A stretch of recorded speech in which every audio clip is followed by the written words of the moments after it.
Hello. How's it going, Johnny? Hey, what's up, man? How are you? Doing good, man. Doing good. How about yourself?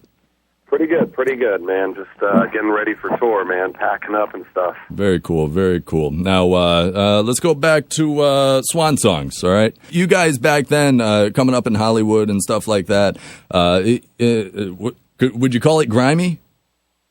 Oh, yeah, absolutely. And then you guys dropped Swan Songs, and it spent 74 weeks in the top 200. Then going into American Tragedy, how do you go into that after such success with Swan Songs? Nervously. I'm just kidding. I mean, I know there's a lot of expectations and stuff like that, and especially even just in the past 3 years, the way the climate's changed within the music industry itself, you really never know how it's going to change or how it's going to affect sales and stuff. But, I mean, as a band, I don't think we look so heavily on that. That's more of like a label's perspective. I think what we really look at most is how the shows go and how the fans, do the fans like the record? Are the fans coming into the shows? Those are our two gauges for how the record's doing. We don't really look at like the Billboard charts or anything like that. Right on. And American Tragedy, it's your first album with Danny. And how's putting music together changed with the addition of him into the group? It was actually really smooth. I mean, we kind of got lucky because when a focal member in any band leaves, it's always, or it typically ends up in a tough scenario where you're replacing someone or something like that, especially. That was such a big part of it. I think we just got lucky. He was the first person we tried out, and he was perfect, and he came out on tour, and that worked out. And then I guess the last test was writing music with him, and when we realized we could do that with him, we knew we'd found our guy. So it really was a smooth transition. We were fortunate in that way, but it's a lot more exciting now because writing with new people is always a fresh outlook on things and another aspect and stuff. So we think it turned out great. I mean, we're stoked on the record, so I can't say anything else. And American Tragedy is coming out April 5th. And overall, what can you tell me about the album? I think the record, I hate saying this because everybody says this, but it's a little heavier. Right on. And that's like the most common thing, but in this scenario it really is. And I think the songwriting quality, I think we had a lot more insight into how we were going to do it, because when we made Swan Songs, we had just gotten, and it was kind of just a mashup of like, hey, make as many songs as you can, as quickly as you can. And in this situation, I think we knew how to go into it and how to work together more efficiently.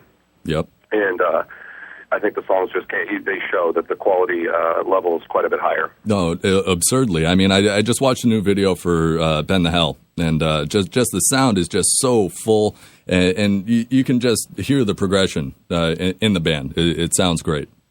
Oh, right on, man. I'm glad you feel that way, yeah. Absolutely. We got, just like any other craft, we tried to get better at what we were doing, and, with 3 years under our belt of writing and touring, I think we hope that everybody agrees with American Tragedy that shows. Absolutely. And like I said, I just watched the video for Ben the Hell. Why don't you tell people about that? Well, that's a video.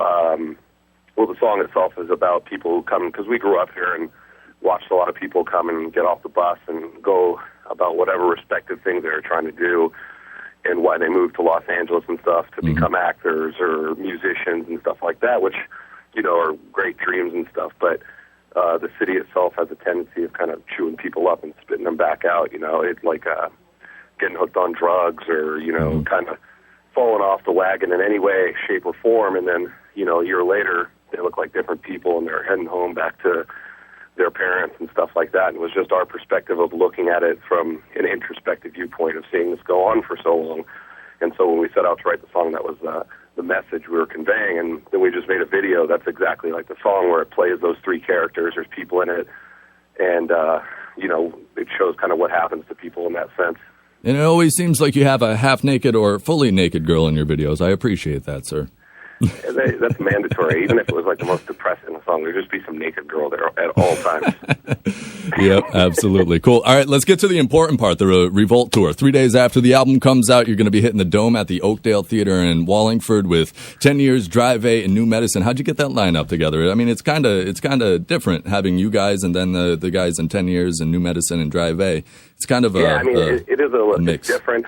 I mean, but all our tours have always been like that. I think we're a different kind of band in the sense that there's not a lot of bands that are like us to pick, to choose from. So we try and keep it diverse, and especially as far as like entertainment quality, you know. If a kid comes to pay for a show, it's a full show, and I think we get a bit of everything they want, you know what I mean? Mm-hmm.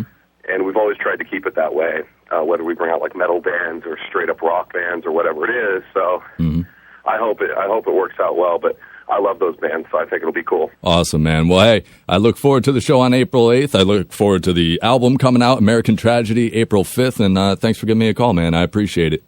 Hey, my pleasure, bro. Thank you for having me. Absolutely.